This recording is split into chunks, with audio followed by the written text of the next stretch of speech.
Okay, good afternoon everyone. This will be my video lecture in CVN, no?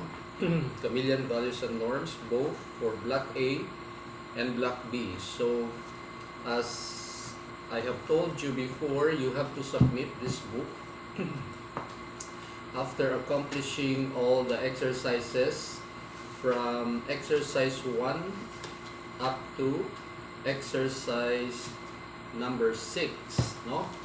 On December 4, it's a Saturday. Also on that day, you also have to submit your portfolio or your folder of assignments along with this book. Okay, so for today, we will proceed with a discussion of Unit 6, Ethics and Overview. I promise you that everything will be finished on or before November 30. That will be next week.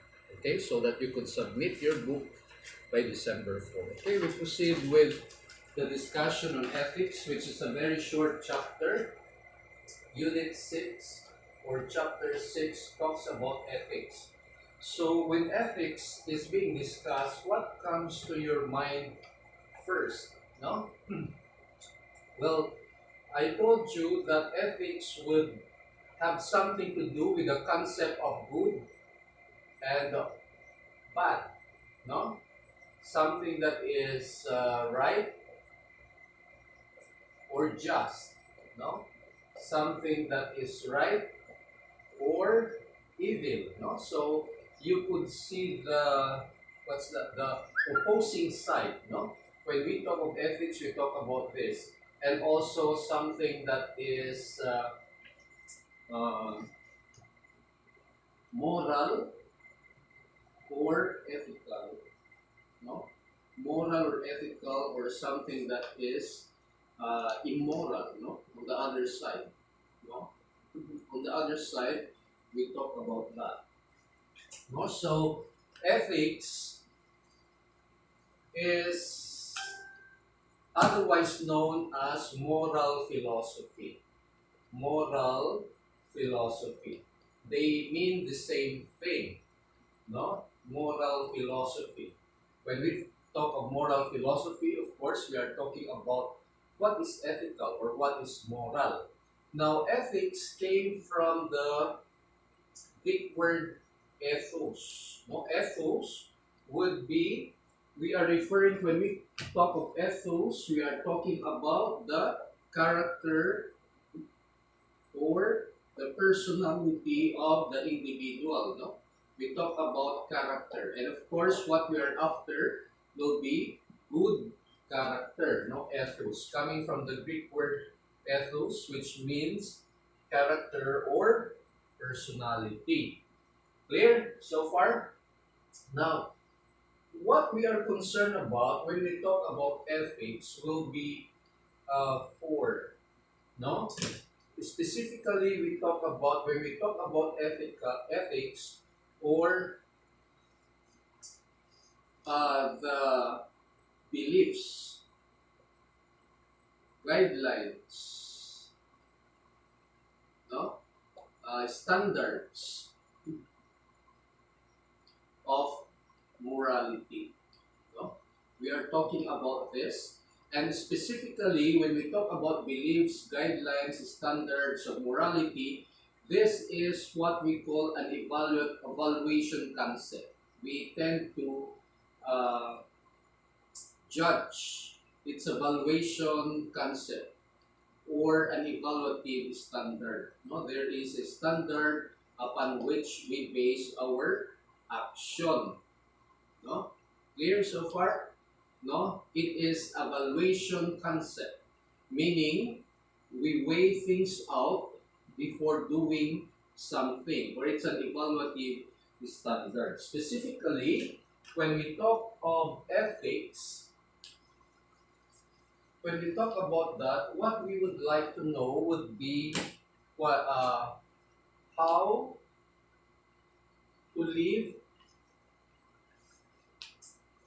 to live a good life. Diba? Well, this is, of course, the concern of ethics. And you may ask, how do we live a good life? We're talking about Later on, you will study in the next one, in the next subject, which is chameleon values and virtues. When we talk about how to live a good life, we are talking about happiness, no happiness of the individual. But happiness is a relative term, no? You will learn that in chameleon values and virtues later on, no?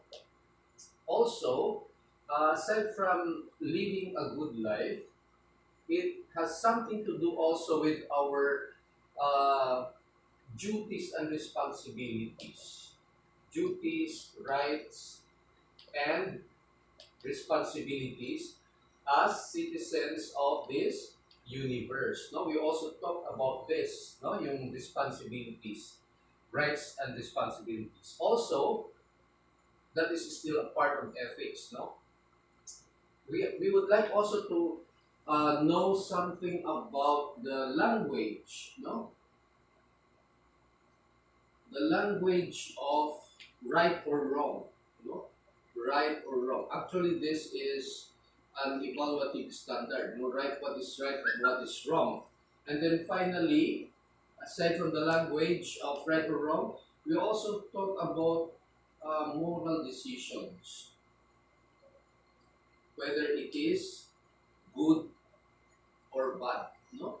So you see, it's a very broad one. It's a very broad subject, talking about the language of what is right or wrong, moral decisions, what is good or bad. Now, what do you notice here? No, what do you notice about right or wrong, good or bad? What do you notice there? When we talk about what is right or what is wrong, when we talk about what is good or what is bad, is that objective or subjective in nature? Anyone who would care to guess? Is that subjective, or when we talk about good as opposed to bad, or something that is right or wrong? No. When we talk about something that is virtuous or evil on the other side, what do you think? Can we define this, or can we, what's this? Can we define this with exactitude or with precision? Can we define that, or could we express that in a way that we are sure about that? The answer is no, because everything is subjective in nature. Subjective meaning it depends on how you see it. It depends on how you perceive it. Diba? Something that may be good for one, maybe not for the other. No? It is subjective. That's why I told you when we talk of ethics, it's an evaluative standard. No? There is a standard that we follow. Okay? Now, in your book, it was also pointed out how did ethics originate, or where did the concept of ethics come from? No? There are several theories on that. No? Let us take them one by one. Well, number one, no? Number one theory is on supernaturalism. No? Supernaturalism. What do we understand by this? Supernaturalism? It's what we call God-based ethics. No? God-based ethics. Clear? What is God-based ethics? Well, it is founded on religion. It is founded on faith. Diba? It is founded on the belief that whatever God wills it, no, it must be the basis of your moral action. Diba? Anything that comes from God is, of course, good. No? That is supernaturalism. No? Because your basis will be this. No? Your evaluative standard will be your faith or religion. And anything that God wills it, whatever God wants you to do, is ethical. No? That is the concept of naturalism. Now, your basis, of course, would basis of your action, why it is considered as ethical, will be founded on four things. No, if based on supernaturalism, the first basis would be, of course, the Bible. This will be your basis. Why? Your action would become ethical based on this, yung God-based ethics. The second would be the church, your church, whatever church that might be. The third will be prayer. And of course, the fourth will be reason. No? So based on all this, this will be the foundation of this, yung God-based ethics. Okay? Clear? So we move to the second theory. Why we say, or when we say that ethics, we go to the second theory that describes when ethics originated. No, the second is, the first was supernaturalism.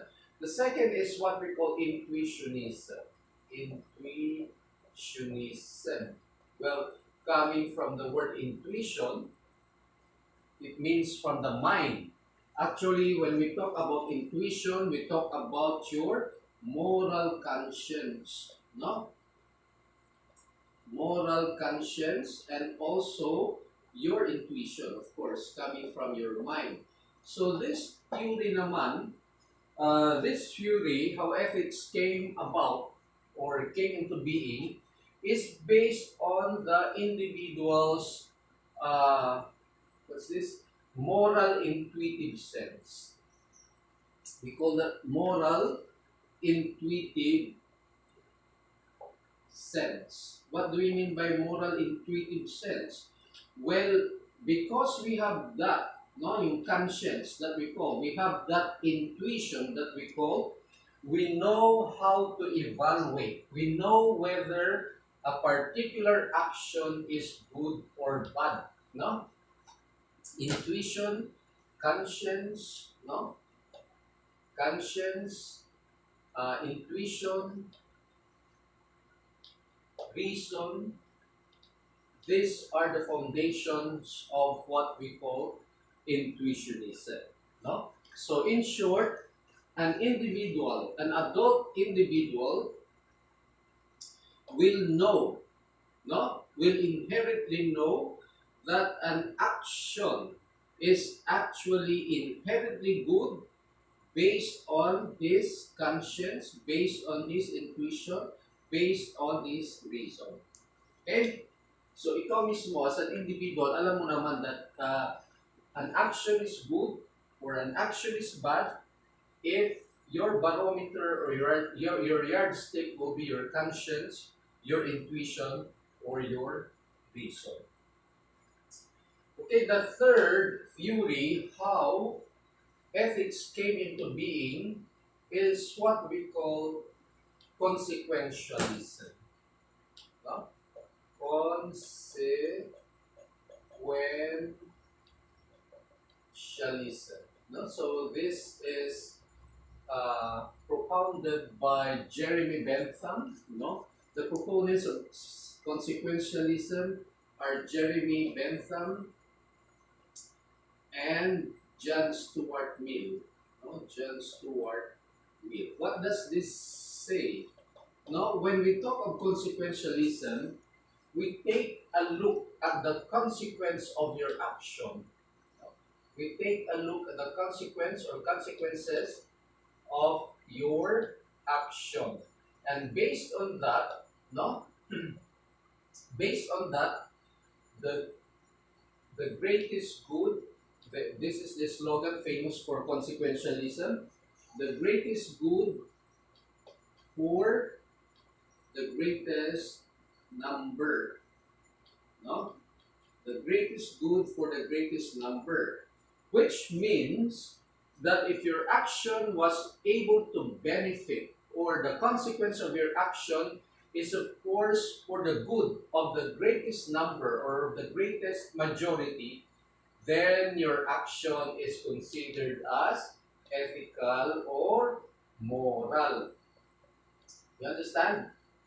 Meaning, say for instance, this one, the greatest good, remember this slogan, the greatest good, the greatest good, no? The greatest good for the greatest number. If your action yielded or brought about something that is good for the greatest number of people, then it is considered as ethical. Because you see, in consequentialism, we take a look at the consequence of your action and not of your act itself. Example would be, of course, well, of course, say for instance, you have say for instance our legislators, no, legislators, the ones who are making our laws. If our legislators pass a law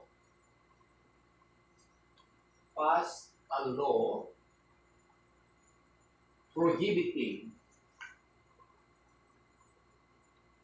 prohibiting say for instance abortion,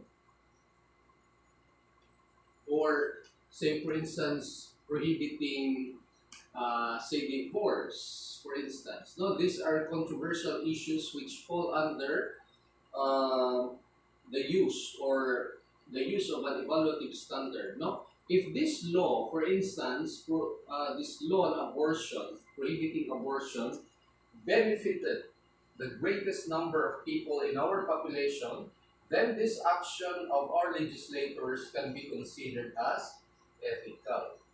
Well, obviously, because abortion is really disdained by civilized society, this must be a good law. This must be a good action by our legislators. Okay, and what we take a look in consequentialism is, of course, the effect, no? The effect or the consequence of the act or action. Next, if we have consequentialism, we have what we call non-consequentialism.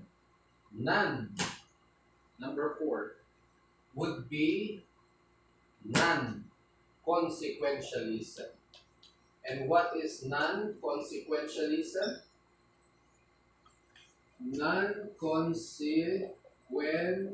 The opposite of consequentialism, of course, is non-consequential. This is otherwise known as deontology. Deontology or deontological ethics or deontological ethics. No, so non-consequentialism, the proponent of this is by Immanuel Kant, a German philosopher. Immanuel Kant. This will be your assignment later on. I will be giving you your assignment. Now, non-consequentialism or deontology that we call, coming from the word, yung deontology came from the word deon. Deon? Deon, or what is deon? Duty. No, or your obligation. Remember that when we talk about the coverage of ethics, we talk about the rights, duties, and responsibilities also of the people, we as citizens of this universe. Deon would pertain to duty. Now, if consequentialism looks about, or uh, the basis of whether an action is moral or ethical is on the consequence, this time we are not looking about the consequence of the action. We take a look out of the action itself. Clear?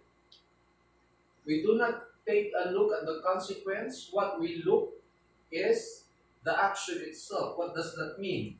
Well, if the action was done, if the action is based on duty, no, if it is really your duty or your obligation to do it, then it must be ethical. Clear? You take a look at the action itself, not on the consequence. And when we take a look at the action itself, take a look whether it is done in compliance with the duty or in compliance with an obligation, then that's it. We can already consider that as ethical. We do not take a look at the consequence of the action anymore. Clear? The action is what is the action is the focus. Now, if the action is done in compliance with the duty, I repeat, or in compliance with an obligation, it is considered as ethical regardless of the consequence of that particular action. No? So that is deontology. Non-consequentialism, or otherwise known as deontology. Okay, we move on to the next one, the next theory, how ethics came into being, and next is what we call virtue ethics. No? Virtue ethics. Now, the term virtue is, of course, we are talking about good character. No? Good character. Anyway, you will take this up again when you will be under me in Chameleon values and virtues. No? Good character. We talk about this time. If consequentialism looks at the consequence or consequences of the act before we could decide that that action is ethical or moral, this time what we will look about, we will look at in virtue ethics is the agent of the action. Agent of the action. And who is the agent of the action? Of course, it is the individual himself. Correct? Now, what does this mean? Well, it says that if an individual is a virtuous individual, meaning he has good character, he is inherently good as a person, he lives a virtuous life, he lives a very good life, no? If that individual is virtuous, then that action that has been done by the virtuous individual is considered as ethical, because we are considering already the agent of the action or the individual himself. That's why we base whether the action is ethical or not based on the agent. The agent of the action is the individual himself. If that person is a virtuous person, a virtuous individual, then that action must be good. Because you see, an individual who is virtuous will always do, under the circumstances, will always do a virtuous act. Okay? So the basis will now be, we take a look now at the individual as being the basis of whether an action is ethical or not. Okay, I think we have to stop here because we still have so much time before we could finish the entire book. Now your assignment, you take this down. Your assignment is, of course, assignment for today, November 22. Your assignment is this. What is consequentialism? No? Discuss. What is consequentialism? This will be your assignment number 14.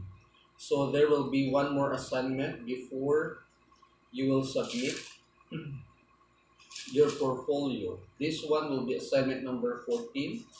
What is consequentialism? No? Discuss. That is Roman numeral number 1, letter A. What is consequentialism? Discuss. Then Roman numeral number 1, letter B would be, what is deontology? No, I discussed that before or just now. What is deontology? discuss. Okay? Roman numeral number 2 would be this.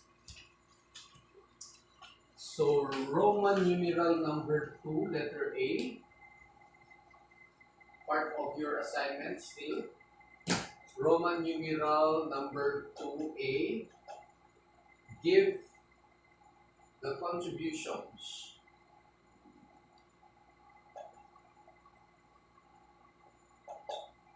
in the development of consequentialism, in the development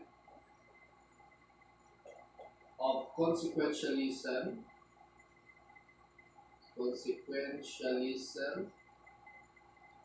give the contributions in the development of consequentialism of the following philosophers. No? So you give their contributions, no, on how they have done something for the development of consequentialism. The philosophers, number 1 is Jeremy Bentham.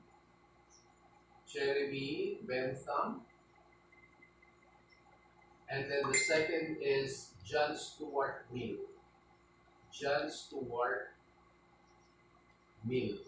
No? Jeremy Bentham and then John Stuart Mill. Now, letter B would be give the contributions in the development of deontological ethics, deontological ethics.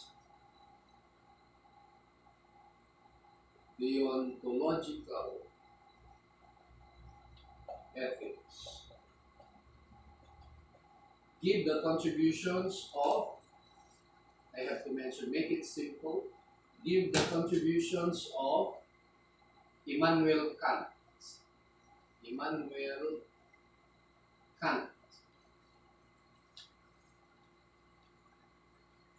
In the development. So give the contributions of Immanuel Kant in the development of deontological ethics. So I think that one will be assignment number 14. So there is one more assignment before you could submit your portfolio in CVN. I repeat, the portfolio or the folder of assignments and including this book will have to be submitted on December 4th. It's a Saturday. Okay, thank you and good afternoon everyone.